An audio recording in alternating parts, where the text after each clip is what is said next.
I don't know what to say. But that looks amazing.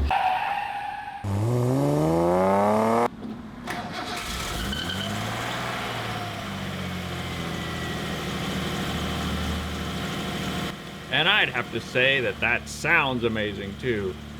Oh, here we are, back for another episode. As you can see, my son is here, and he's gonna take it out for a test drive, see how he likes it, and then he's gonna play with the carburetors and hopefully get her tuned up and running a lot better than it is now. So sit back and enjoy the ride.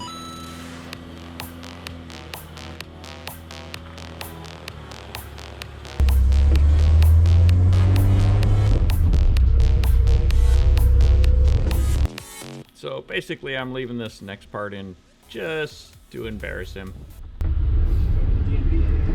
Waste a couple hours. Right? Yeah. Yeah, let's go around the block. Oh.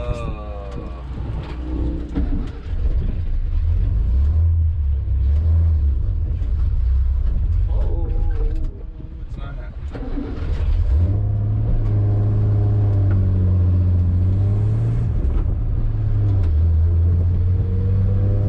Alright, it's not all his fault. The car is running pretty bad.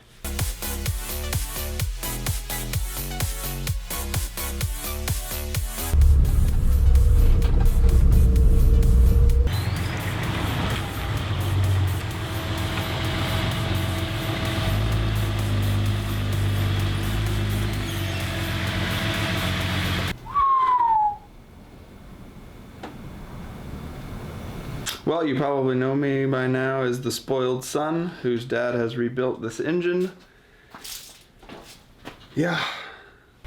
So as he's pulling off the intake, he's got the car nice and warm, and he's going to start playing with the carburetor. And well, I guess I'll let you listen to him as he explains how an SU carburetor works, and we can watch as he spends hours adjusting them. Take it away. So the first thing you want to check is with a screwdriver is make sure your pistons are centered. So when you lift the piston, it should fall down with relatively little resistance. The single click. So that looks pretty good. It doesn't look like doesn't look like the needle is rubbing against the jet, which is what you want. You want it centered in the jet. The needle centered in the jet. So cool, so that's good. So we don't have to do that. My dad must have already done that. He was taking them apart. So that's good. And then you get the car up to operating temp. Well, I guess come look down here. This is the jet adjuster. So this, if you turn this, it adjusts the height at which the jet is inside the carburetor. And the jet adjustment makes it go higher or lower. So if it's higher, it will allow less fuel to go inside the carburetor when the piston lifts and the needle lifts out of it. Maybe I'll draw a picture or something. So your needle goes down into the jet inside the carburetor. Here's the piston for that's inside the carburetor. Here's the needle, and here's the jet in the base, in the bottom, below the base. Here's the bridge of the carburetor. So as this piston goes up and down, it moves this needle inside and outside of this jet. And the needle is tapered, or it's made specifically so that it lets in a certain amount of fuel depending on the height of the needle. If the height's higher up, the needle will be smaller because this is the end, so the smaller end of the needle will be at the top of the valve, or the jet, and that will let more fuel in, and that's good because when the piston's higher, the piston lets more air in. So when you have more air, you want more fuel. So when the piston raises, the needle comes out of the jet, which then allows more fuel to come up from inside the jet into the engine, into the intake, which is that way. So more air, more fuel, and your engine's happy. The trick is to get this mixture right.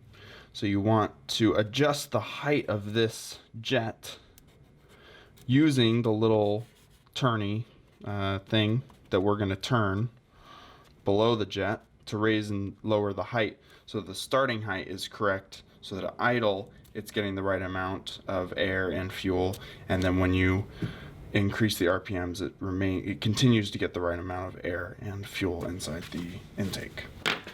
So if we look over here on the carb again, the jet you can't see because it's inside this, well, you can see the bottom of the jet down here, but the jet comes up and it's inside the carburetor, and the needle, which you could see if you pointed the camera right inside the carburetor.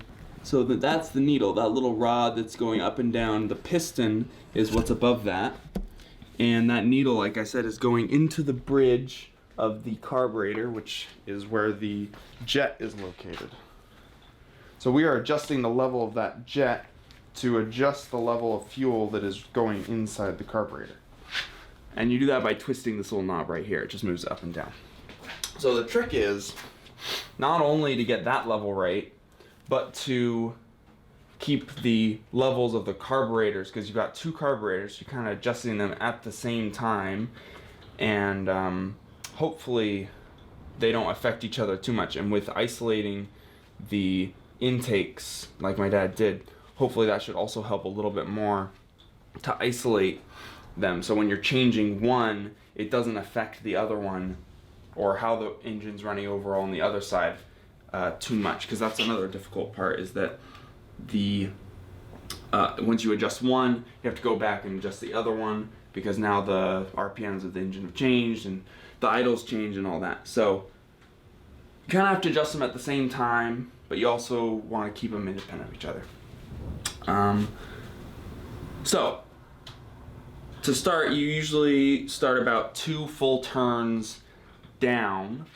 That's a good starting point, because that'll at least get the engine running. I have no idea what they're at right now. They're probably back from what we had tuned it years ago. But I'll start with them 2 full turns down, get the engine running, get it up to running temperature. You want to add running temperature, not cold. And then what you do is, there are these little, can you see this pin or no? What pin? There's a little pin right here. Oh yeah. So this little pin raises the piston just like a millimeter or so. And raising the piston, this is what you use to tune it. Raising this piston by a millimeter, what it allows to do is a little bit of air and a little bit of fuel will get sucked into the engine. And it's just a little indicator on how well you're tuned. So if the engine RPM goes up a little bit and then returns to normal, that's what's considered a pretty good tune. If the engine RPM goes up and stays up, it's too rich. If the engine RPM goes up, if the engine RPM doesn't go up, it sputters and dies, then you've got it too lean. So you can use that little pin is just kind of a check, and you have to make sure to clear the engine. You have to throttle or wait 10 seconds so that your reading is not affected by the previous changes that you've done. So you have to continually check it, adjust, wait, adjust, check it, wait, adjust, check it, wait. And continually do that, keeping in mind that you're adjusting both carburetors at the same time. And once you've done that for about 5 or 6 hours, no, I'm just kidding, not 5 or 6 hours, but it does take a little while. It takes a lot of patience. You should be able to get a relatively good tune. But that's the trick, is getting a good tune using that. You can also, to start, you can just adjust your valve levels to get the highest idle possible that you can muster without even messing with the pins at all, and that's also a good starting point, because a higher idles usually means you're in a pretty good starting spot at least. But the interesting thing that we're going to find out by putting a sensor on it, wideband sensor, to measure the exact fuel-air ratio, so we can see exactly how sensitive turning those valves actually changes it, because we're not exactly sure. Because you get to a certain point in the tune and you can't really tell a difference by tuning it based on what you can hear with the engine RPM. So anyway, that was a really long-winded explanation of tuning the fuel mixture on the SU carburetors, but I'm looking forward to it. And yeah, so as soon as we get some fresh gas in it, we'll be doing that. So yep.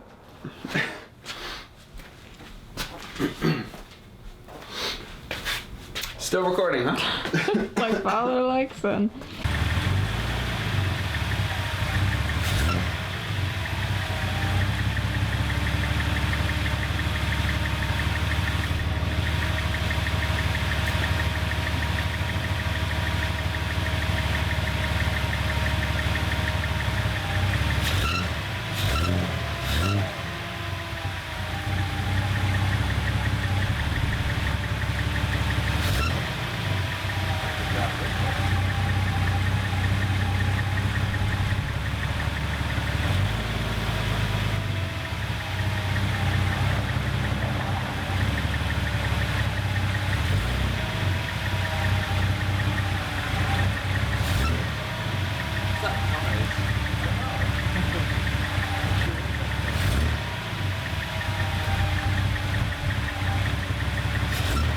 So this goes on for a while, adjusting each carburetor, trying to figure out if it's too rich, too lean, as he explained. But before you can even get to this point, you have to adjust the carburetors with each other as far as the airflow, and that's the throttle bodies, or the butterflies, need to be adjusted. And it takes a little meter that you put over the intake, and it shows you how much airflow is sucking in on each carburetor, and you just go back and forth and adjust them till you get an equal airflow from each carburetor. And then you have to adjust your linkage to engage the butterflies at the same time, so they're opening, or they're starting to open at the same time. That way you get equal throttle response from each carburetor. And then you can go back through and adjust the richness. So after quite a while, we decide he's got it running pretty good. He's now looking at the engine to see if it's moving, see how smooth it's running. I decide to check the timing again, since it has been running for a while, just to make sure that that hasn't gone anywhere. And it checked out okay. Usually want the timing between 6 and 10 degrees before top dead center. And it seemed okay.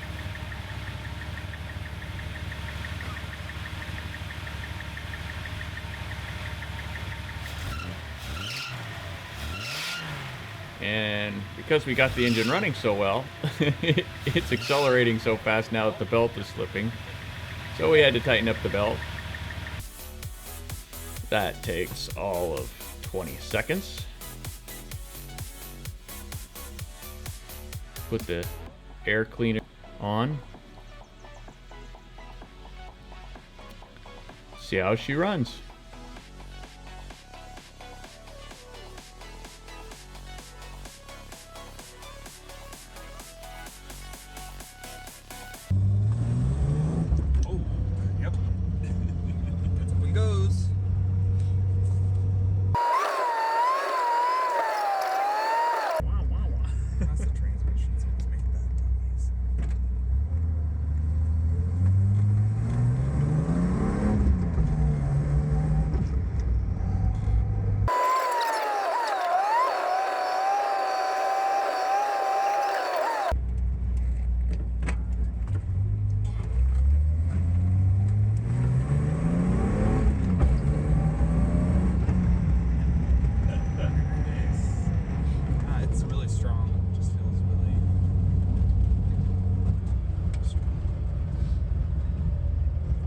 Yeah, that is pretty clean, pretty good, pretty good. So we were feeling good with the carburetors adjusted up. The engine's running real strong, so it's time to put the hood on.